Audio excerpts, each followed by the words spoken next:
This is Mari Robeson of Love Lulu Creative, a podcast that supports and celebrates artists and creative entrepreneurs while giving back to the community in a unique and meaningful way. This is episode number 30, and I have such a treat for you today. On today's episode, I have the very talented Lauren Haskell of Lauren Haskell Designs and also Low Home. Not only is Lauren a brilliant decorator, she also creates the most gorgeous, the yummiest home decor products I have seen in a really long time. I love what she is creating. It's very soft, it's very sophisticated. She truly has a signature style, and this young woman is just getting started. She is going to be one to watch, that is for sure. So what a treat it was for me and for us today to get to hear her creative journey thus far and get to know her a little bit more on a personal level. And she's just like the sweetest person you would ever meet. So I think you guys are really going to like this episode. And if you are liking these episodes, if you wouldn't mind subscribing to the channel and or sharing it with your creative friends, that really helps in this mission to support the arts, and I deeply appreciate it. Okay, here we go. Hi, Lauren. I am so excited to have you on today. It truly is a treat to get to meet you. I've been following you for a while, and you have the most gorgeous Instagram feed, hands down. Oh my gosh, thank you so much. Well, I am just so honored to be a guest, and I follow you too, and you also have a very gorgeous Instagram feed. Well, we're very different, which is what's so I love that about this space, is that everybody has a different voice in it, and yours is just really consistently very soft and very inviting, and it's really reflective of all the products that you create, and I just think you're doing a great job with it. Oh, thank you so much. I really appreciate that. Yay. Well, the one day that you posted the whole working scene in your pottery studio just blew my mind. So that was kind of when I was like, oh my gosh, I have to have this woman on the show, and I have got to learn more about what you're doing, because that is a beautiful production that you're doing, and I can't wait to talk to you about that. Oh, thank you. Yeah, it's really fun. And part of the best thing about kind of building this by myself from the ground up is I got to hand select people that I work with every day. And so we have a lot of fun. Okay, so we are going to get into that. You have an amazing home decor company, but I want to go back to the beginning because I think your story is really incredible. And you and I are both dancers, so Yeah. I love that connection that we have. That's really great. And so many beautiful photos of you dancing. Goodness. Oh, I mean, they're really pretty. Okay, so let's go back to, where are you from? Where are you located? So I'm from Tulsa, Oklahoma, and that's where I've lived my whole life. And now my husband and I live in a small town called Bartlesville, which is an hour north of Tulsa. So I was a little nervous about moving to small town Oklahoma, as a big city girl from Tulsa. But it's great. It's a great little community, and an hour isn't too far away from Target, so it's okay. from the necessities. Yeah. Well, and there's always Amazon, so Of that's course. helpful. So did you go to college in Tulsa then, or where did you go to college? I went to OU, University of Oklahoma. So in-state tuition all the way. That's awesome. That's great. Yeah. And it was great. I was kind of the black sheep of my family. If you're not from Oklahoma, there's two colleges. One's OSU, Oklahoma State, and one's OU, and they're deep rivals. Oh. And my whole family went to OSU. I'm the only one who was a student. So it's okay. They survived. They all wore bright orange when they came to visit me, which is the rivals' colors, but it's fine. That's so funny. So were you, so you've been a dancer your whole life, and then were you going to go study dance, or what was your major in college? So I Oh man, I wanted to be a dancer for really as long as I can remember. And I saw the Rockettes show in Branson, Missouri when I was in middle school. And I was like, that is it. That's my dream. I'm going to be a Rockette. So I really had that in my mind for a while. And you and I both coming from the dance world, um, it's so competitive. I don't know if a lot of people realize how competitive dance is. Um, but, almost every little girl and a lot of little boys go to a dance class at some point, but only, a very small percentage actually make it to becoming a professional dancer. Mm-hmm. But that's what I wanted. So I studied it really seriously, was in the competitive dance world all growing up through high school. And then my senior year, I got severely injured in December. So it was doing this. Such a bummer. I know, it was doing this absurd move way too early in the morning where you like do this chaîné grand jeté and then land in the splits on the ground. Oh my goodness, no. And it was like 6 a.m. I was not warm and I ripped both heads. I don't care if you were warm to do a garage jeté to down to the ground. Sorry. I know, it was crazy, but I ended up ripping both heads of my. Oh my gosh. So that really kind of took out any auditions for, dance programs that I was looking to go towards. Oh, shoot. But I had a lot of other interests too. I always loved school and I was fascinated by science and loved being a student. So when I was getting therapy for that injury, I was like, hey, okay, like this is really cool. I love helping people. It's still I know a lot about the body through dance, and this seems like a cool field where I can keep exploring that and help people and, maybe keep dancing. But right now I got to figure out something else to do.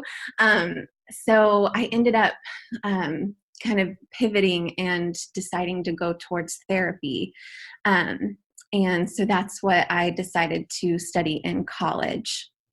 So because that happened about when you would be putting all your college applications in and everything. So did you have enough coursework that you could declare that as a major, or did you not have to declare a major when you went to school there?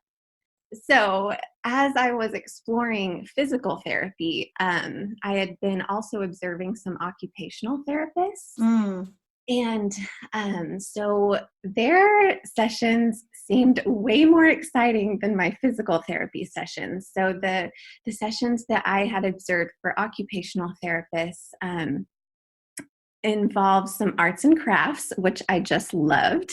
Mm. And I remember specifically that someone was learning how to like brush their hair again after an injury. And I was just like, oh my gosh, how incredible to be a part of something so pivotal in someone's life, Absolutely. so Sure. foundational that you just don't even think about needing help with after trauma or injury.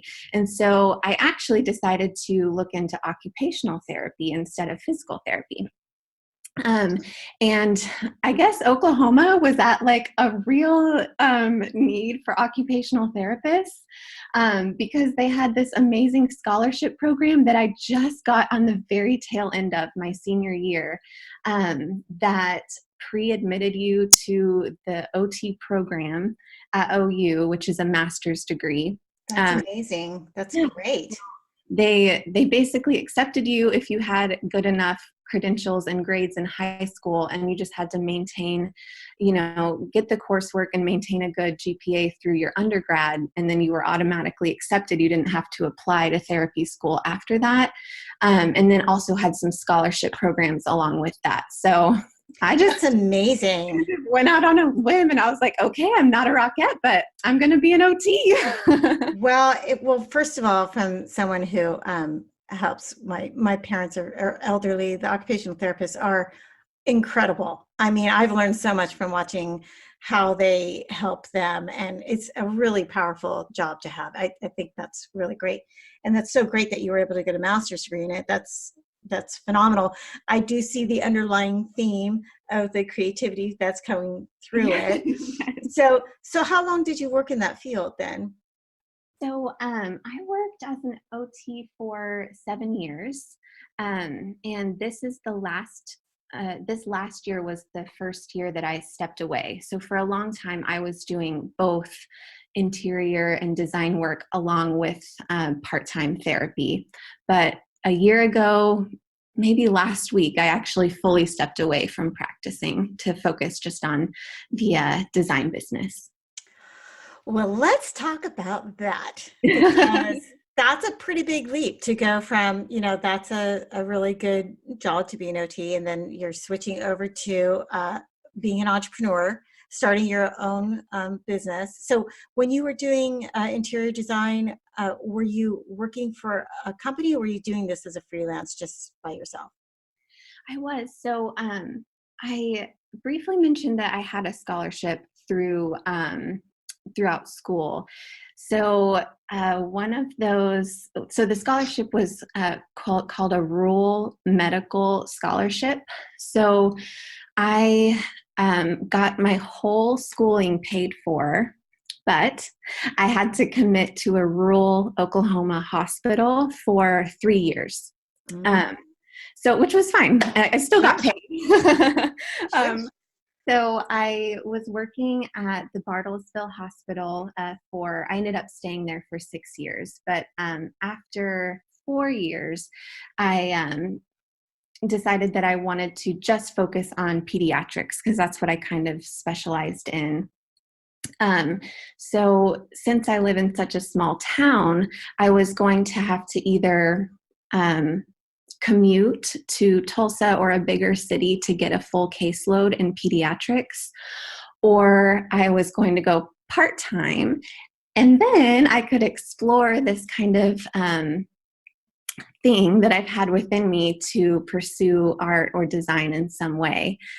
So we were lucky enough that, with my husband's job and our savings, we were fine for me to go part time and dedicate, some major time to exploring this whole design world. So that's kind of how it came about. So were you doing interior design work as well on the side, or I'm just trying to figure out which comes first, the product design, or you were doing interiors, or was it kind of a marriage of the two going together at the Well, same time? okay, I did have a little bit of a master plan. I really wanted to be a product designer. Like I've had some kind of inspirational people that I've looked to that kind of have different product lines, like fabric lines or licensing deals. And I just thought that was the coolest thing to like have your creations out in the world, touching other people's lives. So that was definitely in the back of my mind. But I knew that I kind of had to see what the interior design world was first. So the first thing I did when I went part-time with therapy was I reached out to an e-design company and just put together a portfolio for them of my design work that I'd done in my own house and my kind of helping with friends and family, sent them a portfolio, and they hired me as a remote e-designer.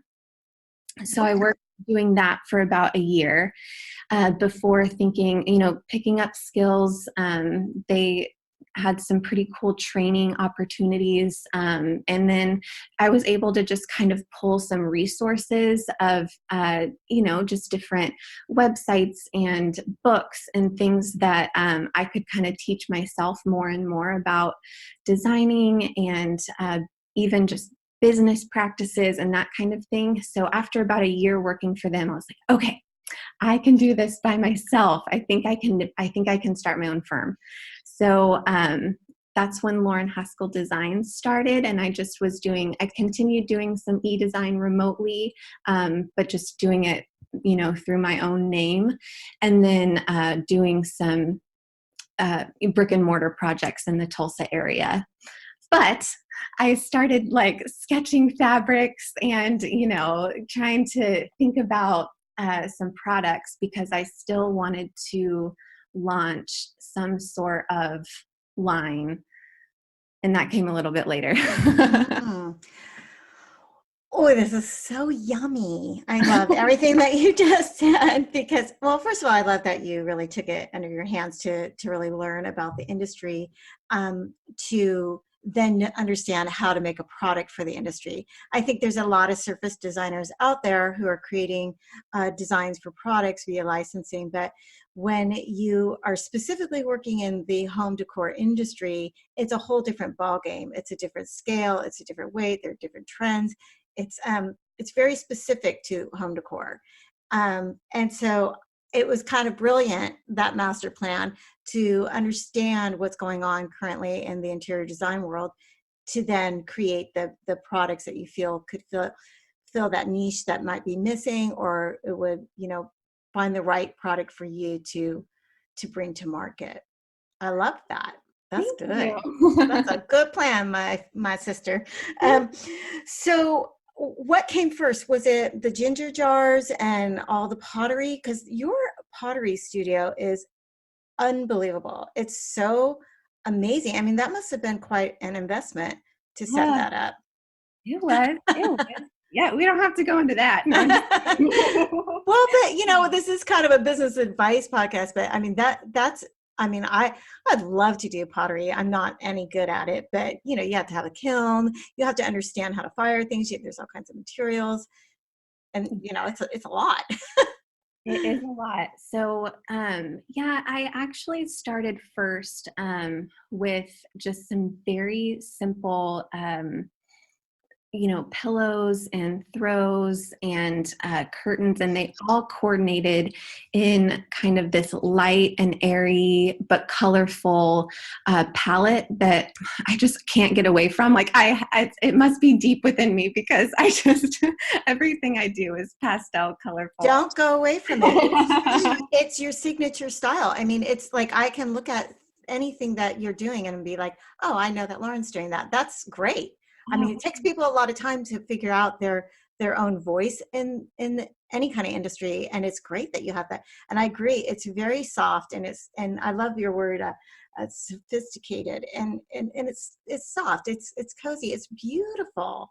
Keep going with that. I love it. Well, I've tried to do other styles and I can't help but bring soft pink into it. So it's just, I guess that's going to be the way it's going to be.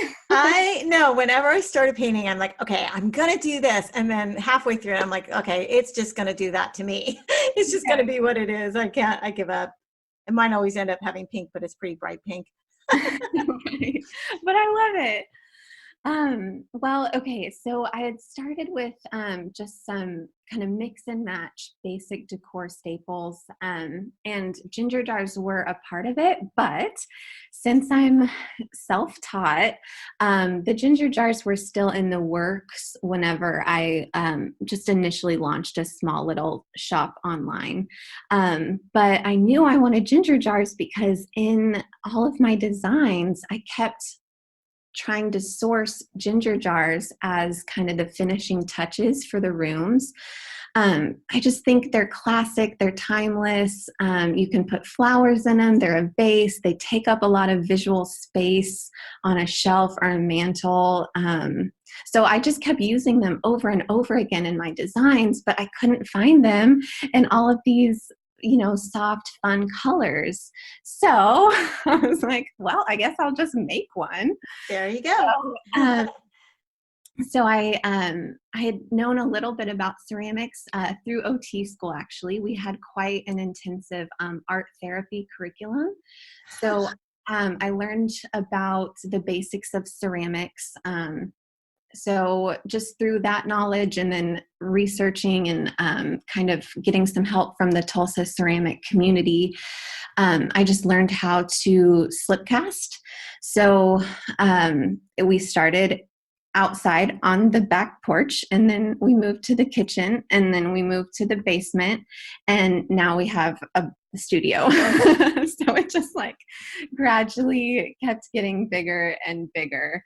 But yeah, everything is made literally from the ground, clay up here at this. I have such a huge smile on my face. I love the story so much. I love that you just started and you grew it and you grew it.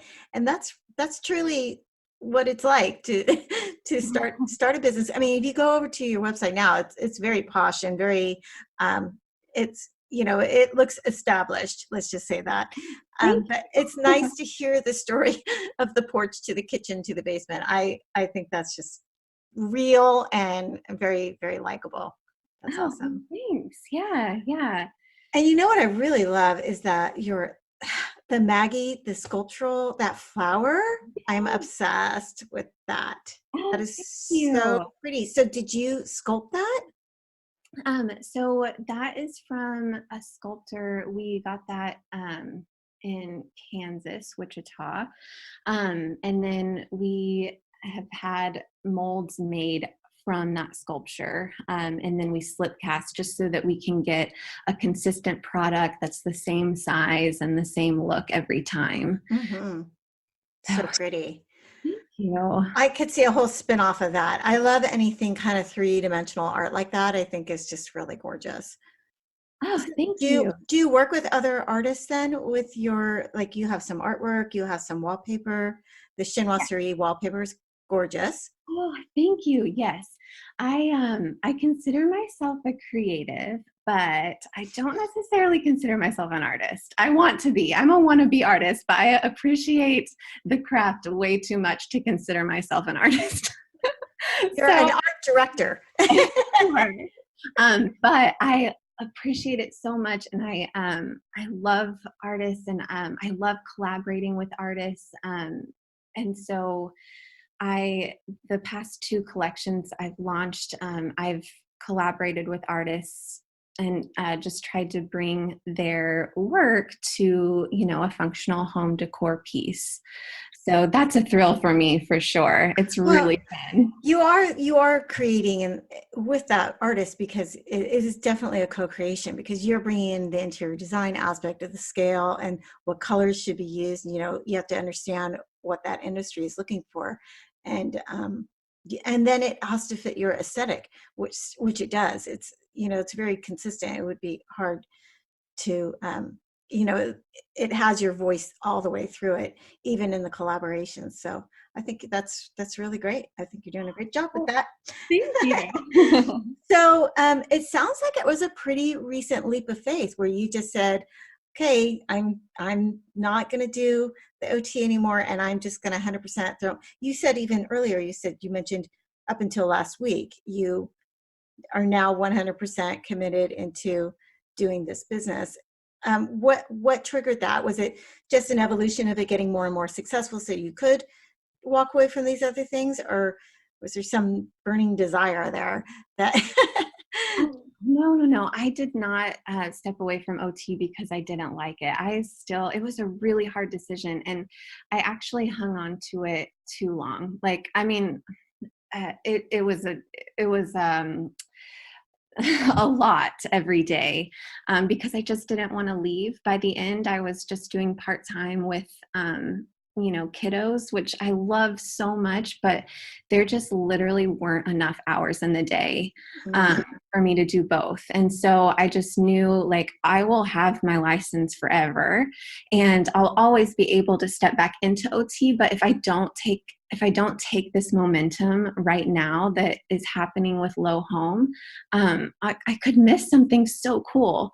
mm. So I just, whenever I was doing the 18, 20-hour days, trying to fit it all in, I was just like, okay, if I took all of the energy that I'm putting into all these crazy things in my life and just focused it onto one, maybe that would, because I was also, oh my gosh, Mari, I'm such a crazy lady. I was teaching dance every week and Mhm. coaching every day. I was my girl's seventh hour. Oh my gosh. I know. So I was coaching and doing therapy and doing this, design and product business. Wow. It was, I was like a crazy lady. And so it was just out of necessity that I ended up stepping away from Mm. dance and therapy. But they're still so close to my heart, and I'm super passionate about those things as well. I think that's really excellent advice for anybody who's listening to this, that it is a lot to put your energy into all these different avenues that you love, but if you can just give, one of them a real solid focus, if you're really putting yourself in a I want to say desirable position. I mean, it's helpful to do that, to be able to focus in just one area, especially when you're really trying to get something off the ground. Because you can always go back to coaching and teaching dance. My goodness, I've been doing it for years and years. But Yeah, yeah, yeah, I mean, those things. But sometimes the baby needs more attention than the teenager, or well, yes. maybe that's the other way around. But anyway, that's really, really, that's great. So that's exciting. And I do see you coming out with a lot of fun new products. I love the little Christmas trees. Oh, thank They're you. super charming. And of course, in your signature colors, it's I can't get away from them. don't can't stop, won't stop, don't stop. That's Yeah. great. So what else do you have going on for Christmas? I think I saw some trays, and tell me about your products for the Yes. holiday. So we added some more kind of gifty items to the shop just for fun. I was trying to think of things that I was going to give to my friends and family that I could make, because I always love giving handmade gifts. Mm-hmm. And so I was just, kind of trying to think of things that would be functional and at a pretty attainable price point, and would look pretty wrapped under a tree. So, yeah, we have some trays and little boxes. And then we've got some little ornaments and a holiday collection of ginger jars that have a pretty holiday motif on them. So, yeah. That's wonderful. So are all the pottery, is it all hand painted in your studio? Yep, every single piece. That's So, the other part that I really like about your business, is that you're very much about sustainability and um, keeping the product made locally. And I think that's really great. If you um, are starting a business, I think it's a wonderful option way to do it. It might seem a little expensive on the initial onset, but the quality of you being there and overseeing everything is really powerful. oh, thank you. Yeah, that was something, especially with sustainability, that was really important to me. And also a reason that I wanted to start to do some of my own things. Um, so I as I was researching products for my clients, as a designer, um, I should say decorator, because I do not have a degree in interior design, and I don't want to step over that line one bit. I'm an interior decorator. But as I was looking for, products, I would start to see some of the damaging effects of some of those items, just kind of looking at the fabric and then trying to source that fabric to see the quality, and then realizing that maybe it had some harmful chemicals in it, or I just knew that wherever that fabric was coming from, it probably was using questionable labor sources to make it. And that just weighs so heavy on my heart. And if I have the ability and the wherewithal to know what's going into my products, then I have an opportunity to make those the best choices I can make and be responsible for the consequences of what I put out in the world. So it's really important to me, for sure. Yeah. Well, and I think it's important to your customer too. I mean, I hats off to you. I think that's a wonderful way to understand and be responsible for what you're bringing into the world. It's one thing to bring in a pretty product, but to do it in a way that is kind to our planet is pretty huge. That's Yeah. just a win-win. If I'm making the decision, then I get to make the decision. You know what I mean? If I'm creating the product from the ground up, I have full control of what goes into it. So Mm-hmm. Mm-hmm.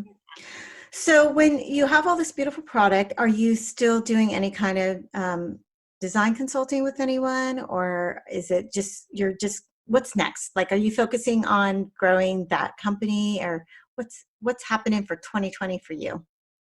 yeah, I as I get deeper and deeper into the manufacturing and product design world, I just love it more and more. So I feel like it's kind of like OT, occupational therapy. I'm stepping away from the design just because there aren't enough hours in the day. So I love putting rooms together and I love working with clients, but my time is just more and more dedicated to getting, this low home line up and successful and continue to run smoothly. So yeah, I'm more excited about the manufacturing and I'm more excited about products. But I still work with a few clients here and there as Mm-hmm. my schedule allows.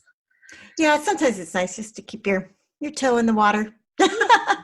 um, so are you thinking that it's just are your products only available through your website Low Home, or are they available through other retailers? Is that a step that you're thinking about taking? So I have a couple small wholesale accounts. They're mainly boutiques around the South. And we're still pretty casual and still a pretty small business. So we do, limited runs for them. They can customize their own colors and designs for the aesthetic of their shop. So it's really fun to work with a few brick and mortar stores, but I just really think that the future of all sales is going to be direct to consumer. Mm-hmm. And so that's just my kind of where my research has led my beliefs and what I'm seeing. So we're trying to funnel all web traffic through Low Home and just keep it exclusive. We also have the most control over the customer experience that way, which is important to me as well. Mm-hmm. Yeah. Again, I concur. I think that's a great way to go. It's hard when you start getting into the wholesale world and you have tons of different accounts. It's kind of like when you have an interior business and you have tons of different clients. It's hard to give 100% to each and every single one of them. It's again comes down to focus, and that's good that you've kind of waded through that and given that some thought. I like it. Yeah. So, must have learned quite a bit. I can only imagine by all these different stages that you've gone through with in creating this business. So, I'm wondering if you would share with us what you would tell your younger self when after you got that injury and you're like, okay, you're not going to be a dancer, go figure something else out. Did someone give you some really good advice, helpful advice, or what would be your advice to your younger self there?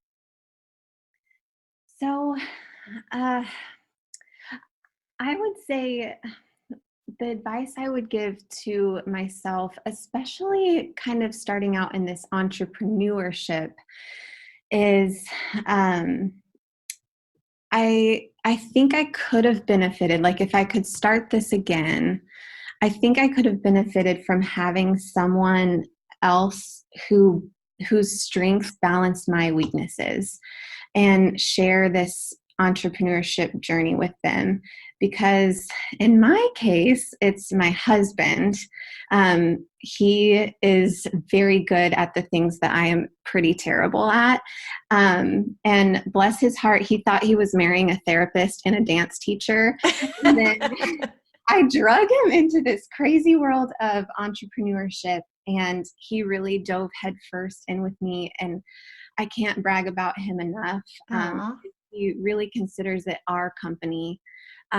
But that being said, he still works a 9 to 5 job. And then he comes home and he works with me all night and has to kind of help me with things that I am not so good at. And so, I feel like if I had searched maybe a little bit for someone who could do that with me, and not, require his talents to make this successful. I just wonder if that would have been, an easier life transition for our family, Mm-hmm. and he has not complained once. I cannot brag about him enough, but I just wonder, if that would also help with kind of work-life balance as well. Mm-hmm. So that would be the advice I would give to myself. Yeah, no, I think it's really good is to acknowledge what your strengths are and what your weaknesses are. And if you can, even if it's just hiring a VA, a virtual assistant that can help do the things that you're just really not fired up and excited to do, and they can do that for you. I think that's a great solution. Yeah. And our husbands, they like to be around creatives, especially I don't know what kind of job he has, but sometimes it's fun to go from a corporate job over to the creative world. It's kind of Yeah. My husband is in IT, so oh, the websites, you can thank Will Haskell for those. yeah, that explains why it's so good. Yeah, I get it. Well, Yeah. that's really, really fun.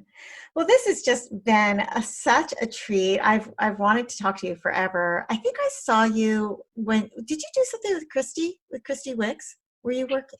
Did Yeah. yes, So Christy. she's a mutual friend who I just adore her so much. And yeah, so I think that's how I found you was through Christy, but then I found you and I was like, oh my goodness, this is so pretty. Yeah, Christy was, so whenever I was, just getting into the product line about a year ago, I knew that I wanted to use Instagram as kind of, a way to get the word out, because at that time it was free and really Right, my only option. right. So I did a ton of research and kind of came across this, profession, this talent, skill set of brand influencers. And Christy was, at the top of my list. She was kind of like a dream, like, oh my gosh, this will never happen, but I'm going to just send her like a cold call email, explain who I am. I'll probably never hear back. And she just was so gracious and kind and supportive right off the bat, and was so fun to work with. And so we ended up redoing her whole living room. And I mean, I just feel like I really owe a lot, to her as a friend, and her skills and talents. She's really great at what she does. But I totally agree. She's absolutely one of the nicest people I've ever met on Instagram. She's really just a lovely soul, and she's very generous with how she shares things that she really likes. And yes, yeah. And yeah, I think I might have found you through her too. So thanks, Christy, for yeah, this. thanks, Christy. And I'll link Christy's info in the show notes too, because everybody should go follow her. She's amazing.